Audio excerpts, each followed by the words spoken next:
그리고 홍범도 장군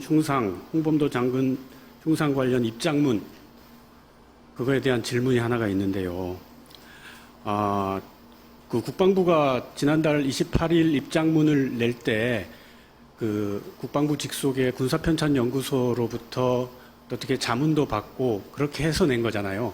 네. 그리고 군사편찬연구소는 그 군의 최고 역사 연구기관이라고 해도 되는 거고 홈페이지에도 그렇게 설명이 돼 있어요. 국방부 직속 최고의 군 역사 연구기관이라고.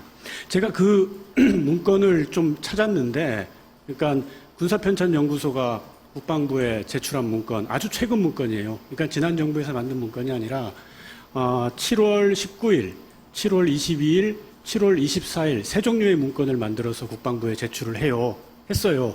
정책실에 갔습니다. 그 문건 내용에 보면 일단 자유시 참변에 대해 가지고 뭐라고 그 복수의 문건에다가 적어놨냐면 그 홍범도 장군이 참변에 직접 가담했다는 기록은 없다라고 볼드체로 적어놨어요. 이게 국방부 입장문에는 어떻게 돼 있었냐면 그 자유시 참변과 연관됐다는 의혹이 있다라고 돼 있어요. 그게. 그러니까 좀 시각이 아주 달라요. 자유시 참변에 직접 가담한 기록이 전혀 없다라고 군사편찬연구소에서는 적었는데 이 국방부는 자유시 참변과 연관됐다는 의혹이 있다라고 다른 이야기를 하고 있어요. 그리고 군사편찬연구소는 어떤 말을 더 덧붙이냐면 그 자유시 참변은 독립군 무장부대 간 주도권 다툼으로 발생했다. 그리고 참변 이후에 홍범도 장군이 재판위원회에 참여한 건 공정한 판결을 위해서라고 평가를 하는 글들을 그 세 가지 문건 중에 두 가지 문건에는 그렇게까지 적어 놓는단 말이에요. 그런데 이걸 가지고 국방부가 가장 인용을 많이 하고 가장 참고를 많이 하는 군 최고의 역사기관인 군사편찬연구소의 평가와 연구는 이렇다는 거죠. 근데 그거와 다르게 지난달 28일 입장문에서는 그 참변과 연관됐다는 의혹을 국방부는 굉장히 힘을 주어 말을 합니다. 다음에 그 참변으로 인한 독립군 사망자 수도 이 군사편찬연구소는 객관적으로 역사 자료를 그냥 내놔요. 보라고.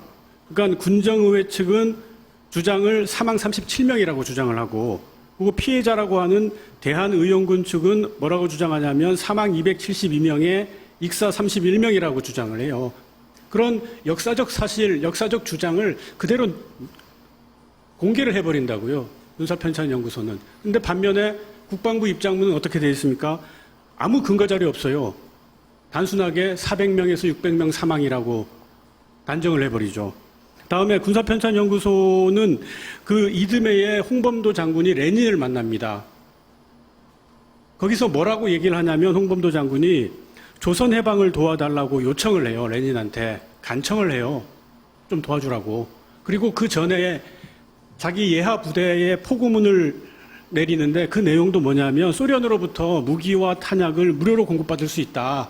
그러니까 우리가 자유시로 가는 거다라고 그 부하들한테 알린다고요. 그런데 국방부 입장문은 그렇게 레닌한테 홍범도 장군이 뭐라고 얘기했고 왜 자유시로 갔고 왜 레닌의 도움이 필요했는지에 대한 설명은 아예 없어요.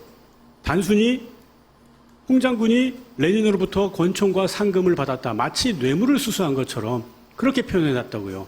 그래서 문제가 있는 겁니다. 다음에 이 군사편찬연구소의 문건의 결론이 뭐냐면 자유시 참변은 소련의 지원을 받아 항일 무장투쟁을 이어가려는 독립군 간 주도권 경쟁이다라고 밝히고 나서 그 다음에 홍범도 장군이 사회주의와 관련된 그런 이력은 소련의 지원을 바탕으로 항일 무장투쟁을 지속 전개하기 위한 방략이다라고 결론을 내립니다. 그러니까 국방부의 입장문과 달라도 너무 달라요.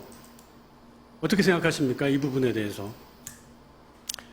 군사편찬연구소 자료를 확인하고 그 입장을 제가 한번 물어보겠습니다. 보통 정책실에서 주도해서 한 거지 않습니까? 그 입장문 낸 거는.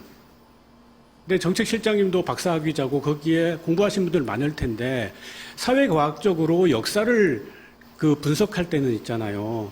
여러 가지 주장이 있고 여러 가지 자료들이 있고 팩트가 있으면 주장은 그 중에서 다수의 의견을 채택해야 되고 소수의 극단적인 의견은 버리는 게 그게 바른 방식이에요. 객관적인 방식이고 팩트나 역사 자료들은 어떻게 그걸 봐야 되느냐. 힘 빼고 아주 담담하게 해석하는 게 그게 맞는 역사적 접근 방식이거든요. 그러지 않고 자기가 자기 입맛에 맞는 주장과 자기 입맛에 맞는 팩트만 선정하는 거는 그거는 역사적으로 그걸 뭐라 그러느냐. 그걸 역사 왜곡이라 그러는 겁니다. 그 입장문이 지난달 28일 입장문이 역사 왜곡이라고 지적을 받는다면은 국방부는 뭐라고 대답하시겠어요? 특별히 드릴 말씀 없습니다.